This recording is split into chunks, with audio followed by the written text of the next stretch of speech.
Distribuição Europa Filmes do Brasil. Versão brasileira Lipsync, São Paulo. História das religiões. Confucionismo e Taoísmo.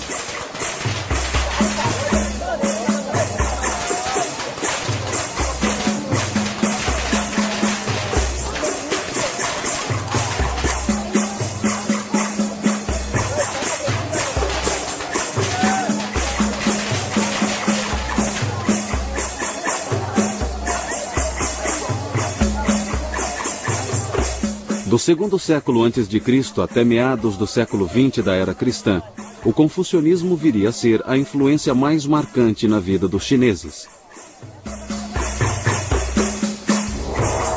Para um observador distraído, tanto a filosofia quanto a religião chinesas parecem ser totalmente alheias à filosofia e à religião ocidentais. Por exemplo, cada uma das três principais religiões ocidentais, o cristianismo, o judaísmo e o islamismo, professam a fé em Deus como o fundamento de seu credo. Já a religião chinesa é mais voltada para a conduta humana. Alguns estudiosos se perguntam se os chineses são ou se foram algum dia religiosos. Também se questionam se os antigos chineses tinham deuses, mitos e heróis, a exemplo da maioria dos povos antigos, como os gregos, os japoneses, os hindus da Índia e outros. Mas se nos aprofundarmos e examinarmos de perto sua religião e filosofia, descobriremos que em certos aspectos elas não diferem tanto assim da cultura ocidental. Por exemplo, tanto a tradição chinesa quanto a ocidental enfatizam o valor da razão, o papel da moral nas relações sociais e a crença em que a alma do indivíduo está ligada ao transcendente. Para começar, devemos retroceder mais de 2 milênios, quando houve um intenso despertar em todo o mundo. Esse período de quase 6 séculos, de 800 a.C. a 200 a.C., produziu os filósofos clássicos gregos e indianos, os profetas hebreus e o grande mestre chinês Confúcio. Recentes estudos confucionistas têm se tornado uma busca pelo Confúcio histórico, uma descrição dele como pessoa real e não aquela imagem de adoração popular. O personagem histórico que conhecemos por Confúcio foi, na verdade, um homem de nome Kong Shu, que viveu no período de 551 a 479 a.C., e que durante 2 milênios foi conhecido só em algumas partes do que hoje chamamos China. O nome ocidental Confúcio foi de fato criado por missionários católicos que visitaram a China no fim do século XVI. O jovem, que veio a ser conhecido como Kung Futsu, ou Mestre Kung, e depois Confúcio no Ocidente, cresceu no antigo estado de Lu, no nordeste da China. Os pais de Kung morreram quando ele ainda era criança. Em certa época de sua vida, ele passou 10 anos viajando e visitou muitos outros estados feudais na busca sem êxito de um soberano que seguisse seus conselhos. Aos 50 anos, Kung Futsu tornou-se um tipo de comissário da polícia em seu estado natal. Foi o mais alto cargo público que ele ocupou e no qual permaneceu por apenas 1 ano. Na velhice, Kung se dedicou mais a ensinar seus discípulos, embora também se ocupasse de música, poesia e conversasse eventualmente com governantes e ministros. Kung sempre se considerou um estudante, embora também se considerasse um professor. Ele afirmava que a ninguém devia ser negada educação, fosse por origens humildes ou parcos recursos financeiros. Embora Kung se visse mais como transmissor que como criador, ele tinha muita certeza de ter uma missão. De fato, a influência de Kung mudou a sociedade chinesa. Por exemplo, antes de Kung, a palavra Shu, ou cavalheiro, se aplicava apenas a homens de alta linhagem como oficiais militares ou nobres. Depois de Kung, Shu passou a ser aplicada a eruditos, que então ascenderam ao topo da pirâmide social. Soldados passaram a ser menosprezados.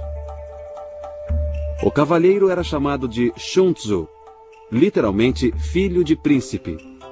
Mas os ensinamentos de Kung mudaram essa conotação de forma que cavalheiro passou a ser alguém de elevado caráter moral. Assim, Kung e outros filósofos humanistas foram precursores de uma nova era de sabedoria ética. Para entender sua originalidade, temos que entender como eram as coisas antes dele. Pesquisas arqueológicas demonstram claramente que os povos da antiga China praticavam sacrifício, adivinhação e rituais primitivos. Há 4.000 anos, nos primórdios da história chinesa, essas práticas eram comuns, e elas se qualificam a ser consideradas religiosas. Os estudiosos discutem se o confucionismo é uma doutrina filosófica, um ensinamento religioso ou ambos. A palavra religião é normalmente associada a religiões institucionais, que geralmente incluem um sacerdócio, um credo e um ritual. Mas o confucionismo não é associado a nenhum sacerdócio, não ensina que um deus ou deuses devam ser venerados e não contempla a possibilidade de vida após a morte. A rigor, o confucionismo não é nem mesmo associado a quaisquer proposições dogmáticas ou credos, mas envolve um sistema de rituais que tem algum significado religioso. É por isso que o confucionismo também pode ser chamado, em termos gerais, de religião. É uma filosofia moral, como o são todas as religiões. É um sistema que explica o funcionamento do universo e como o poder e a casualidade são vivenciados pelos seres humanos. No confucionismo, a percepção de poder é algo que se realiza mais internamente e não que se realiza externamente em algumas forças poderosas que precisam ser controladas, precisam ser rogadas, precisam ser uma fonte de felicidade ou de cura. Muitos dos sentimentos que as pessoas têm, como temor e respeito, se satisfazem, na maioria das religiões, através da relação com a divindade. No confucionismo, essas experiências emocionais se realizam nas relações humanas. A principal obra sobre Confúcio, intitulada Os Analectos, oferece uma análise mais profunda da própria autoconsciência de Kung. Demonstra seu apreço por rituais e pela virtude e sobriedade decorrentes deles. A personalidade de Kung tinha claramente uma faceta religiosa, com um profundo respeito pela vontade divina. Os Analectos são um registro das conversas de Kung com discípulos e também a melhor fonte para aprender seus ensinamentos. Mas o confucionismo, como escola filosófica, considera como seus textos especiais uma coleção de livros que inclui desde entretenimento até jornalismo. Esses livros são conhecidos como os clássicos. Na época de Kung, havia 6 clássicos. O primeiro clássico era o Livro das Mutações, também conhecido como I Ching, e era um estudo da interação entre as duas forças cósmicas, Yin e Yang. Essas duas forças não representam meramente opostos. São também parceiras em processos criativos. Elas são vistas em manifestações como passividade e atividade, influências femininas e masculinas, luz e escuridão, e tantas outras. As mudanças são vistas como a interação entre Yin e Yang, princípios opostos que moldam o destino de todas as criaturas e todas as coisas. Hoje, o Livro das Mutações é conhecido no Ocidente como um manual de divinação. E Yin e Yang tornaram-se os símbolos da religião chinesa. O segundo clássico era o Livro da História. Este era uma compilação de documentos históricos que incluía discursos de antigos reis e ministros. O Livro dos Poemas era uma compilação de poesias que incluía canções folclóricas e hinos rituais de maior formalidade. O Clássico dos Ritos incluía uma compilação de rituais chamado Livro de Etiqueta, com as bases da antiga ética do Estado e instruções para organizar a burocracia. O quinto clássico eram os Anéis da Primavera e Outono, uma crônica de Lu, estado natal de Kung. Um sexto clássico, o livro da música, não existe mais. Grande parte dos ensinamentos de Confúcio são princípios morais. Um princípio comum ao confucionismo e à tradição ocidental, por exemplo, é que o confucionismo afirma: não faça aos outros o que você não quer que façam a você, enquanto que na tradição ocidental isso é dito de forma afirmativa: faça aos outros. Então, o que há de comum entre todas as religiões são os princípios morais, e eles são, eu diria, a coluna dorsal dos tratados do confucionismo. O cerne de muitos desses textos clássicos é anterior à época de Kung. Os textos evoluíram no decorrer do tempo e continuaram se expandindo por muito tempo ainda após a morte de Kung. No ano 213 a.C., depois de unir o país pela espada, o imperador Qin mandou queimar os livros. Graças à memória de estudiosos e a poucos fragmentos remanescentes, os textos foram mais tarde recuperados. A dinastia Han, que durou cerca de 4 séculos, de 206 a.C. a 220 d.C., representou uma grande mudança na civilização chinesa. A China tornou-se mais humanista que antes, desenvolvendo um forte interesse por filosofia, história, literatura e política.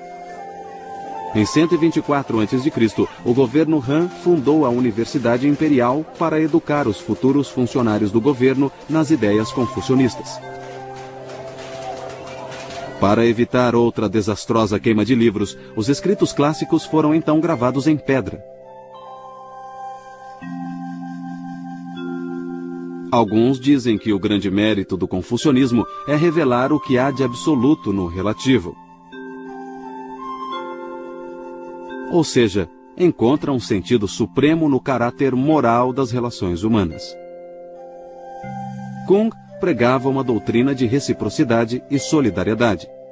Ele dizia que qualquer um pode ser nobre se lhe ensinarem os valores certos.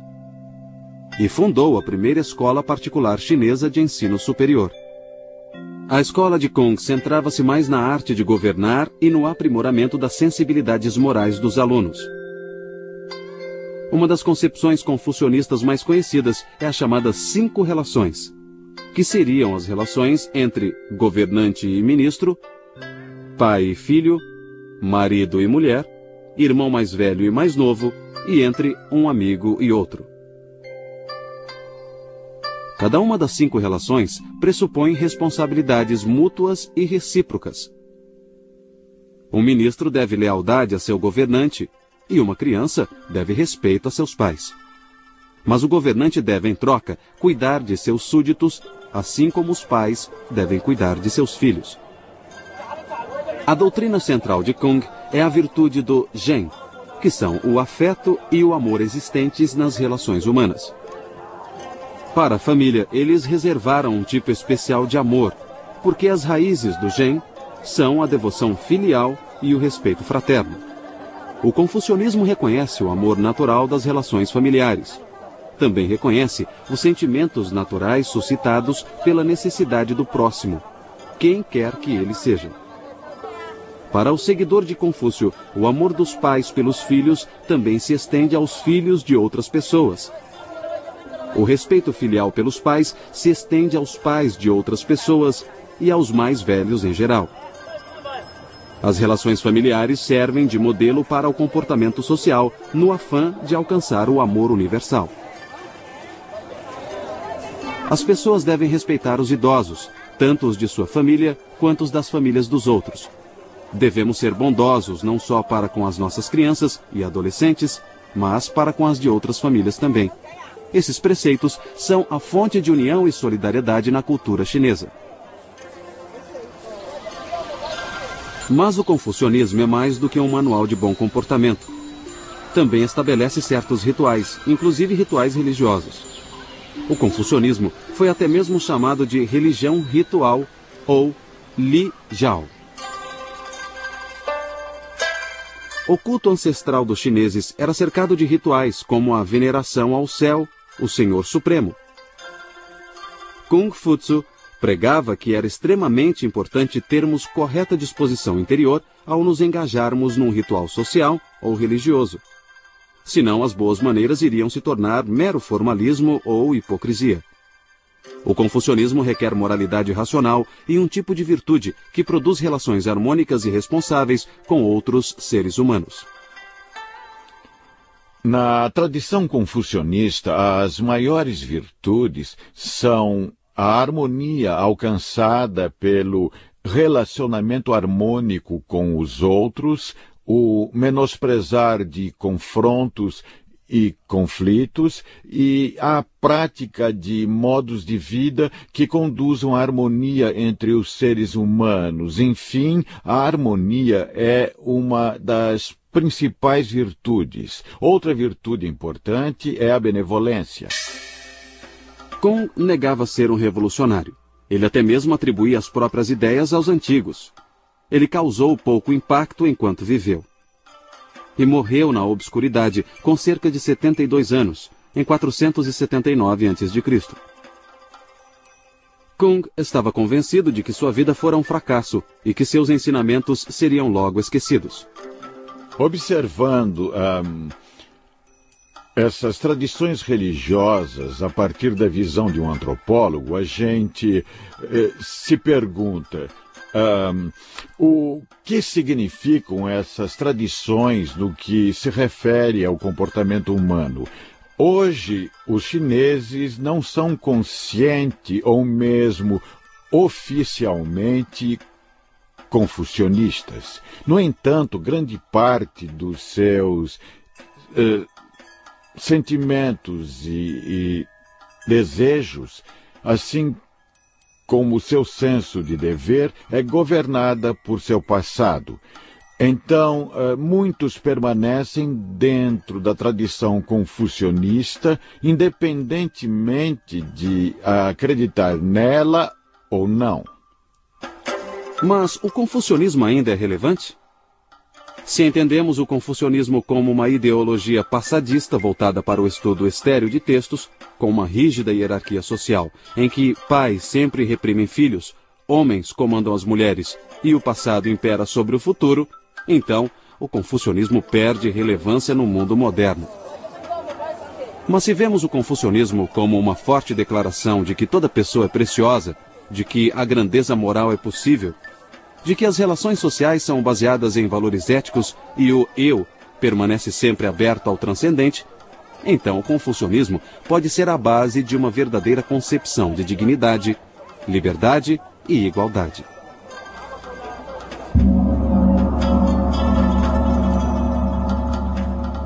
Se quisermos entender os chineses e outras culturas do Extremo Oriente, então precisamos entender o confucionismo e o taoísmo. Pode-se dizer que a filosofia chinesa é, em geral, baseada em duas faces da existência.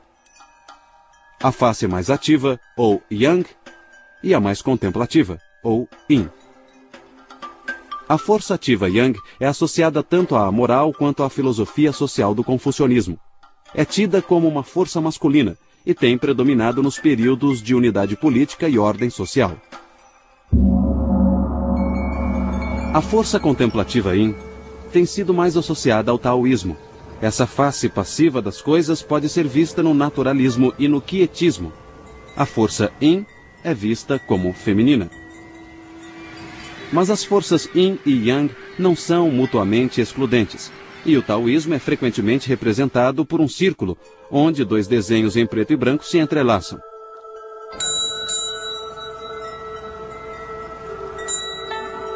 O taoísmo é ao mesmo tempo uma filosofia e uma religião, e às vezes essas duas formas de taoísmo são muito diferentes. O problema é intensificado pelo fato de que todas as escolas de filosofia e religião chinesas usam a palavra Tao, que significa o caminho.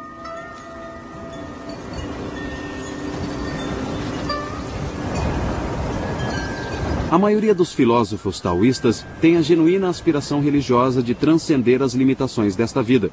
Essa busca é tão antiga quanto a própria humanidade.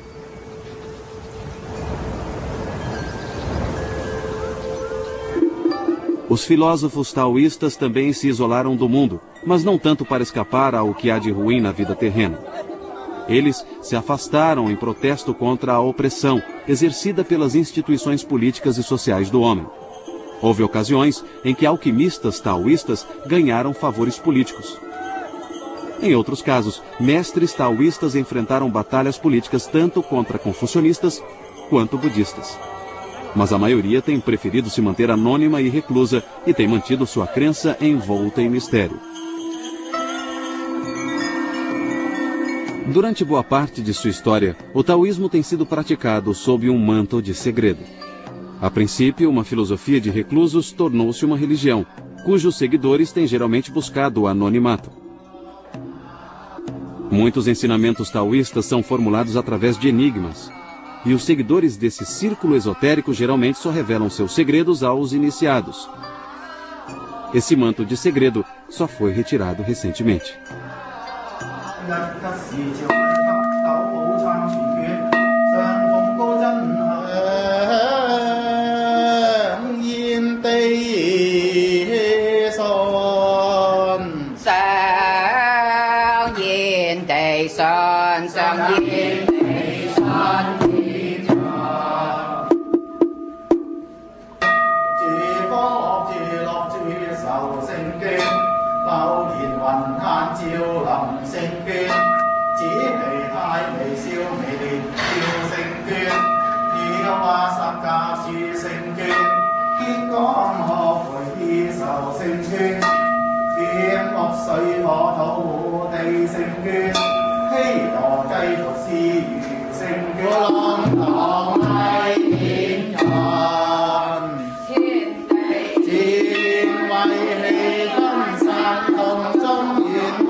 A filosofia taoísta clássica está contida em dois textos principais. Um é o Lao Tse, e tem o mesmo nome do seu autor, e o outro é o Chuang Tzu, também homônimo de seu autor. A concepção do Tao parece ser uma tentativa filosófica de estruturar uma antiga crença religiosa chinesa. Nos clássicos confucionistas, a divindade suprema era chamada Senhor nas alturas. Ao Deus Céu, às vezes, era dado o papel de progenitor ou criador. Mas no Chuang Tzu e no Lao Tse, o Tao é predominante. Aqui, o Tao não é visto como uma deidade personificada, mas como um modelo para o comportamento humano, o caminho natural, o caminho humano. Segundo Lao Tse, o Tao já existia antes do universo. É o ancestral imutável de todas as coisas, a fonte da qual tudo veio a ser.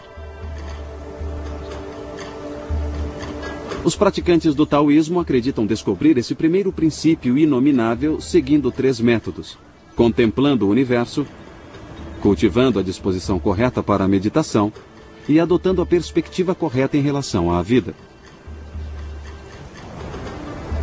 No taoísmo, essa visão correta é expressa pelo termo Wu Wei, que significa literalmente inação.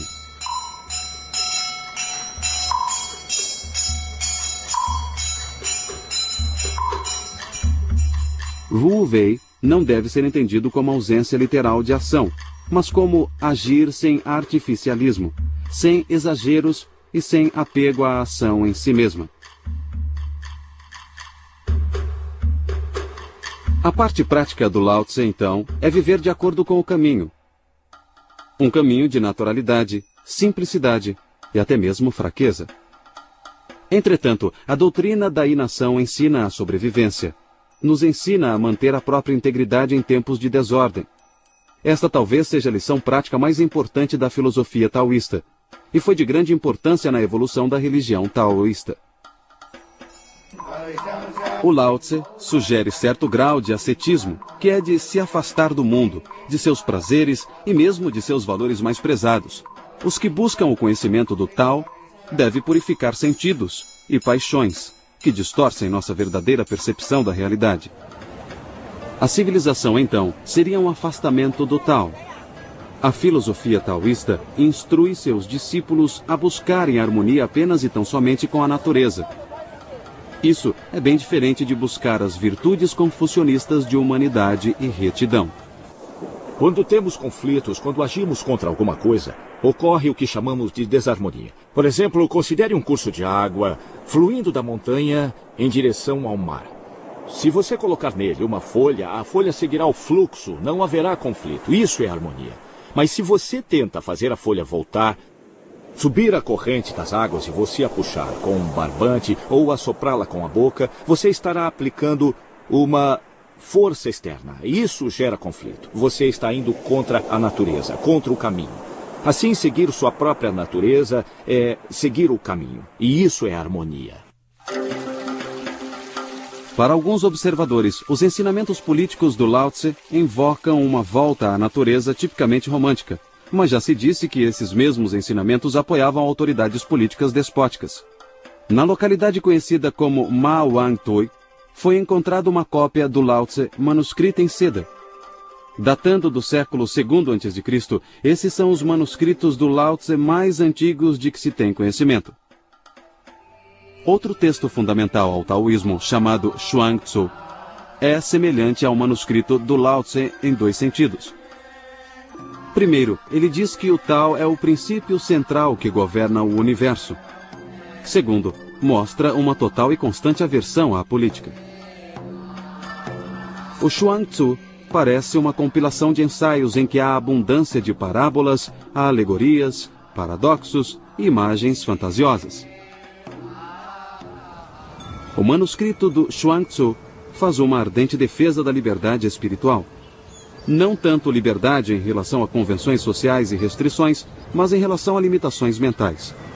Conclama as pessoas a transcenderem interesses pessoais e preconceitos e prega que a liberdade só pode ser obtida na natureza em si, no Tao.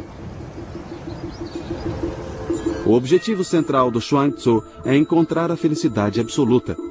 Seu autor acredita que, para tanto, precisamos transcender nosso eu para alcançar a perfeita união com o Tao. Essa unificação implica um nível de conhecimento superior, um tipo de sabedoria que está além de todas as distinções entre as coisas, inclusive a vida e morte. Tal discernimento pode ser chamado de conhecimento místico, porque não pode ser obtido pelos meios costumeiros. Paradoxalmente, vem apenas quando esquecemos o conhecimento de tudo, sobretudo o conhecimento do eu. O Xuan Tzu advoga o sentar e esquecer, ou Zuowang. Também menciona um jejum mental em que o adepto esvazia os sentidos e a mente. Se estudarmos toda a ciência atual, jamais seremos capazes de superar o mundo material e sempre temos alguns enigmas a decifrar e depois mais enigmas a decifrar. Portanto, mesmo se estudarmos a ciência durante milhares de anos, ainda não entenderemos o universo. Mas se você visualizar todo o cosmos a partir da antiga sabedoria da China ou da Índia, você saberá o que se passa, verá que tudo é vazio. É o Tao. É o Tao, é a suprema consciência. A religião taoísta, de certa forma, vem de quando se praticava divinação e leitura de oráculo com ossos. Os sacerdotes taoístas são herdeiros de uma sociedade em que adivinhos e xamãs eram reverenciados por sua habilidade de se comunicar com o mundo espiritual. O mundo do Senhor nas alturas e outros deuses e espíritos. Acreditava-se que os antigos xamãs eram capazes de trazer chuva à terra seca e curar os doentes. A fraqueza humana e as doenças eram associadas ao pecado, ou seja, as coisas que ofendem tanto a consciência quanto a divindade. Os religiosos taoístas também associavam a cura à confissão desses pecados e à busca do perdão e do auxílio dos poderes superiores. Ainda assim, os taoístas sempre deram muita atenção à fisiologia e à farmacologia. E isso trouxe muitas contribuições à medicina chinesa.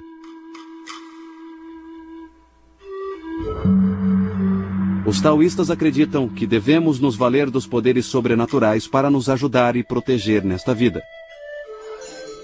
Naturalmente, tudo isso levanta a questão da imortalidade. Ao longo da história, certas pessoas buscaram a imortalidade terrena na forma humana, mas a experiência universal da morte sugere que tal busca é ingênua. A longevidade real é sua mente continuar viva após a sua morte física. Acho que essa é a melhor forma de explicar a vida após a morte. Se você realiza alguma prática espiritual com diligência e regularidade, então sua mente ainda pode permanecer viva depois que seu corpo físico morrer. Bem como todos dizem, a morte é o fim de uma coisa, mas é o começo de outra. A morte ocorre para o nosso corpo quando morremos, e nada funciona. Isso é o começo do mundo, o começo da nossa desintegração. Nosso corpo se transforma em outra coisa. Vamos pensar no que acontece com nossa mente. Toda noite nós dormimos. Para onde nossa mente vai? Nunca pensamos nisso, nem nos preocupamos com isso. Mas automaticamente, no dia seguinte, acordamos pela manhã. Então, ao morrermos, como sabemos que não fomos para outro lugar? Só não voltamos para contar.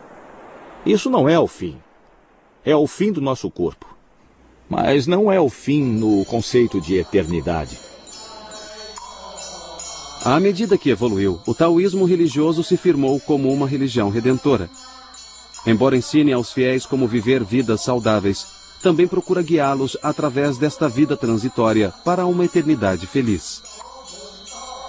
Essa visão é muito diferente do confucionismo, cuja intenção é aperfeiçoar as condições morais nesta vida. Os taoístas hoje falam de imortais sagrados que ascenderam às regiões celestiais. Eles falavam de imortais terrenos que habitavam as florestas e montanhas sagradas e acreditavam que alguns seres humanos pareciam morrer, mas na verdade deixavam o corpo e ascendiam somente em espírito. Como os taoístas acreditam que homens e mulheres podem se tornar imortais, eles conduziam experimentos alquímicos, descritos como uma tentativa de roubar o segredo do céu e da terra. Em outras palavras, os taoístas acreditavam que a alquimia podia extrair da natureza o mistério da vida. Embora tenham fracassado em encontrar o elixir da imortalidade, suas experiências levaram a descobertas científicas na química, medicina e farmacologia. Tais descobertas só chegariam à Europa muitos séculos depois. Essa erva é de uso muito comum na China como tonificante do fígado e do rim. Também é uma antiga erva taoísta chinesa de longevidade. E é muito popular entre os chineses. Também na cozinha. Ela é chamada de gokizi.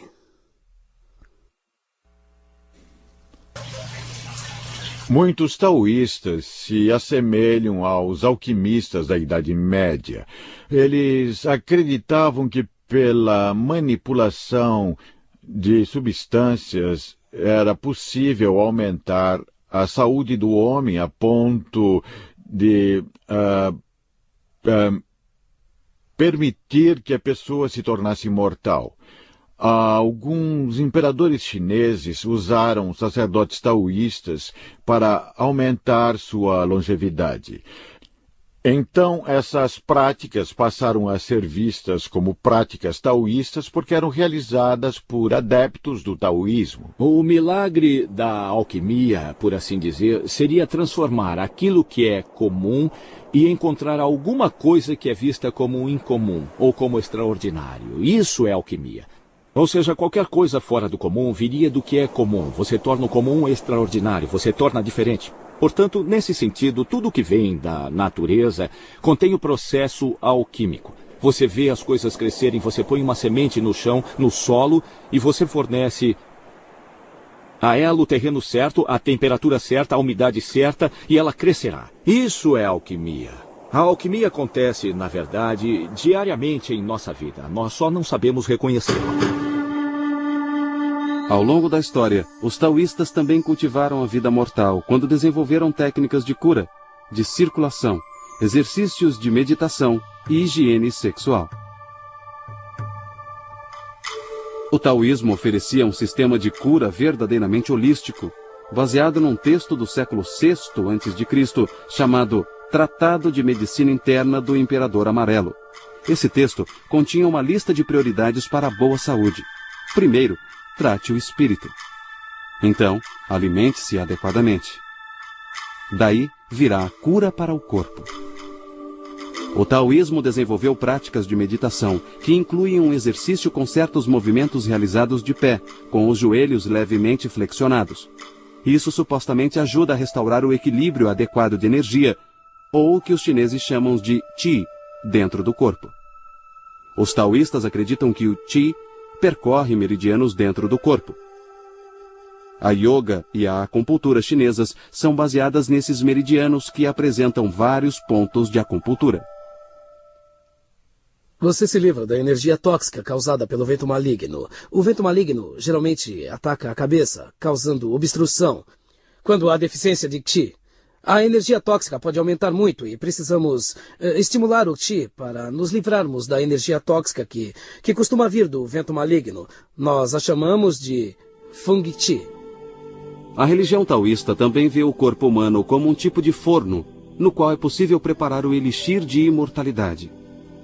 Esse conceito é baseado num tipo de alquimia interna associada à yoga e à meditação taoístas.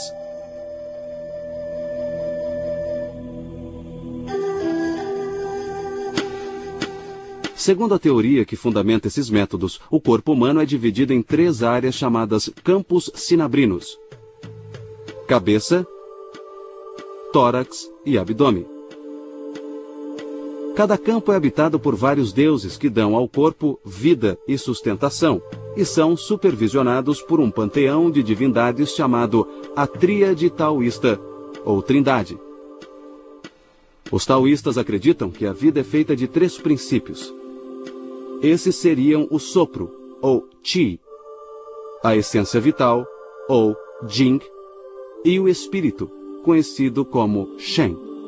Na meditação taoísta, é preciso concentrar a mente nos órgãos internos do corpo e nos deuses que os habitam. Esses deuses são vistos como emanações diretas da energia primordial no organismo humano. Os praticantes avançados de yoga atingem algo chamado respiração embriônica, imitando conscientemente um feto no útero materno. Esse exercício reconhece a existência de processos metabólicos importantes no interior do corpo. Psicologicamente, envolve a busca por paz interior e a integração da personalidade humana. A suprema atitude taoísta representa o ápice do sentar e esquecer. Uma frase que se refere a certas práticas meditativas na mais elevada tradição mística do taoísmo. Nesse estado mental, símbolos e imagens supostamente deixam de ser necessários. A pessoa simplesmente se senta e esquece. Eu diria que o homem, sobretudo, tem um corpo, tem uma mente. Ele transita entre os dois, entende? Se seu corpo é saudável, relativamente saudável, se sua mente está em paz, então ele pode resolver todos os problemas. E como é que se faz isso? Eu simplesmente diria, Pare com tudo, não faça nada. Não fazer nada significa não criar, não pensar. E o que é pensar? É se preocupar. E o que é se preocupar? Você cria uma situação e acha que não pode resolver. Então se preocupa. Se você não cria a situação naquele momento, você não se preocupa. Se não se preocupa, encontra uma solução. Enquanto na Terra, os aspirantes a imortais devem tentar progredir na meditação e na vida diária. Devem tratar as necessidades mundanas como alimento e roupas, como um meio para atingir um fim a ser usado e abandonado. As pessoas deveriam se desprender dos desejos sensuais. Elas também deveriam eliminar a inimizade e o ódio que prejudica quem o sente. O corpo que envelhece é como uma casa com paredes em ruínas, que logo será trocada por outra. Tudo isso exige total serenidade em relação à vida e morte, doença e saúde, perdas e ganhos, riqueza e pobreza. Em outras palavras, é preciso ir além dos valores e problemas normais da vida mundana e encontrar paz e contentamento em qualquer condição, para se concentrar num objetivo maior.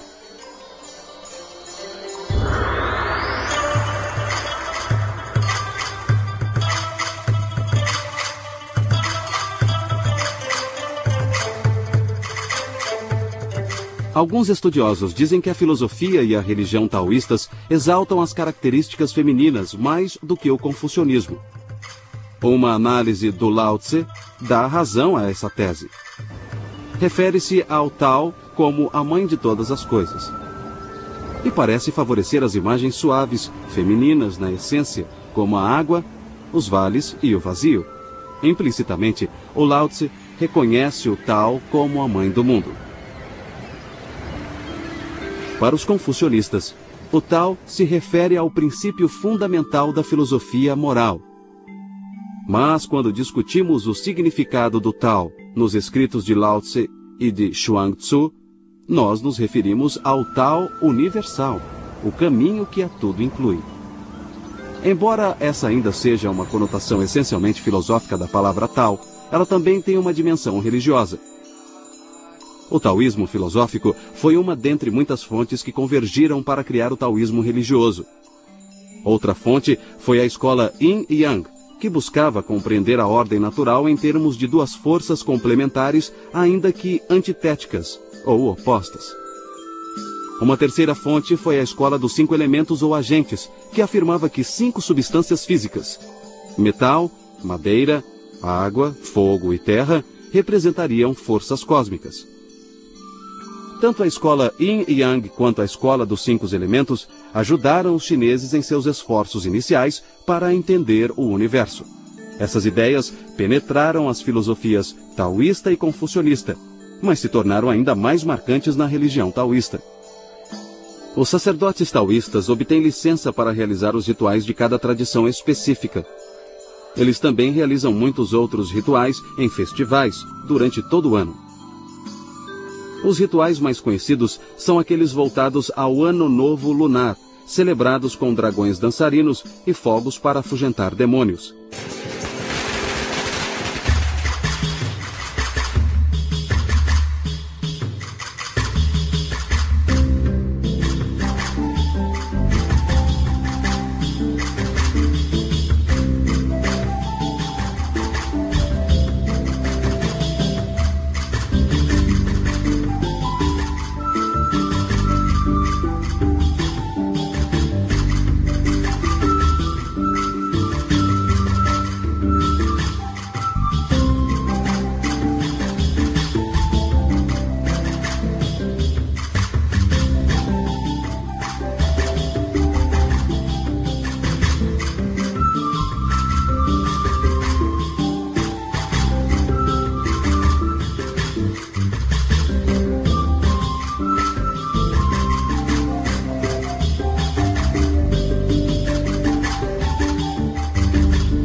A religião taoísta evoluiu de maneiras diferentes em diferentes regiões geográficas, mas sua mensagem central permaneceu forte e constante durante milhares de anos.